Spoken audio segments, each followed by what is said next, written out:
সেজে গুজে আমি বেরিয়ে পড়েছি চন্দননগরের উদ্দেশ্যে।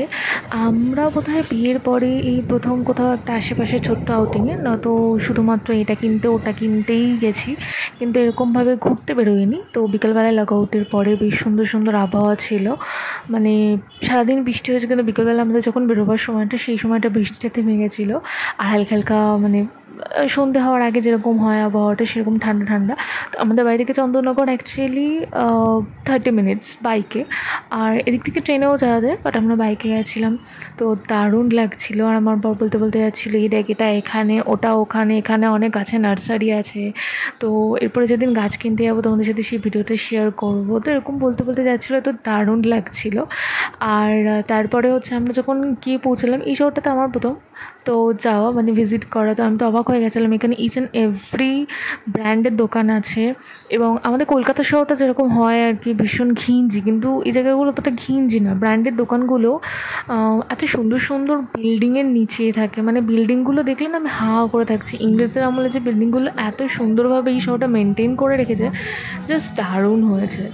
আর তারপরে তো আমরা চলে গেছিলাম সোজা, ওটা বোধহয় স্ট্যান্ড রোড সামথিং কিছু একটা বলে, ওর পাশে যে কলেজটা, যেটা চন্দননগরে কলেজ আছে গঙ্গার ধারে, সেটা তো দারুণ দেখতে, মানে পুরোনো বিল্ডিংয়ের সাথে, মানে বিল্ডিংটা কলেজ, এত সুন্দরভাবে মেনটেন করা দারুণ। এরকম যদি আমার কলেজ থাকতো, সত্যি আমি হয়তো কলেজে রোজ যেতাম। তারপরে ওখানে একটা পর্তুগিজ ইয়ে ছিল, চার্চ ছিল। তারপরে স্ট্যান্ড রোড হাঁটতে হাঁটতে সোজা আমরা চলে গেছিলাম হচ্ছে রবীন্দ্রনাথ ঠাকুরের বাগান বাড়ি বা পাতাল বাড়ি যেটাকে বলে, সেখানে চলে গেছিলাম। আনফর্চুনেটলি বাপরে, এখানে মধ্যে একটা বসার জায়গা ফাঁকা থাকে না। আমার তো হাঁটতে হাঁটতে পায়ে ব্যথা হয়ে গেছিলো, একটা বসার জায়গা পাইনি। তো লাস্টে গিয়ে আমরা গঙ্গার ধারে, মানে গঙ্গার একটুখানি নিচে গিয়ে একটা সিঁড়িতে বসেছিলাম। আর এখানে সবাই সন্ধ্যাবেলায় এসে গিটার বাজিয়ে গান করে, একটা স্নিগ্ধ পরিবেশ, দারুণ দারুণ আর কি। গঙ্গার হালকা হালকা হাওয়া, সামনে অন্ধকার গঙ্গা, আর পাশে গান চলছে। আর খাওয়া দাওয়ার জন্য আমার সেদিন মঙ্গলবার ছিল, আনফর্চুনেটলি আমি ননভেজ তো খেতে পারবো না। তাই জন্য ওখানে একটা খুব বিখ্যাত নাকি দোকান আছে, থাপাস মোমো, যেটা আমার বড় অনেকবার খেয়েছে। তো ও তো চিকেন মোমোই খেয়েছে, কিন্তু আমি ভেজ মোমো খেয়েছি।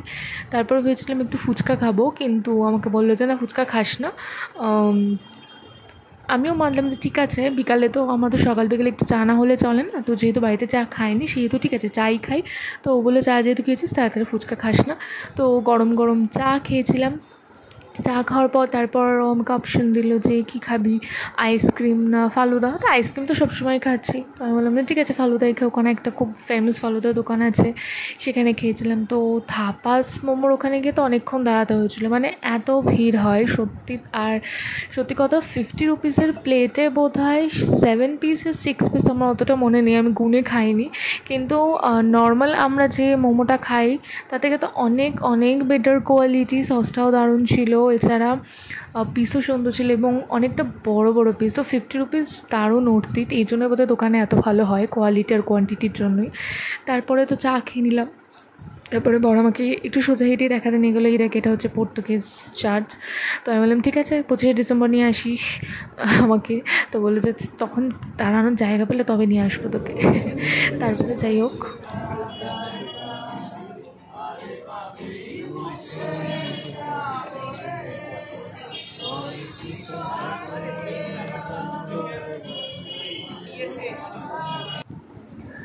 তো সুন্দর সুন্দর গান শুনতে পেলে তোমরা, দারুণ গাইছিল ওরা।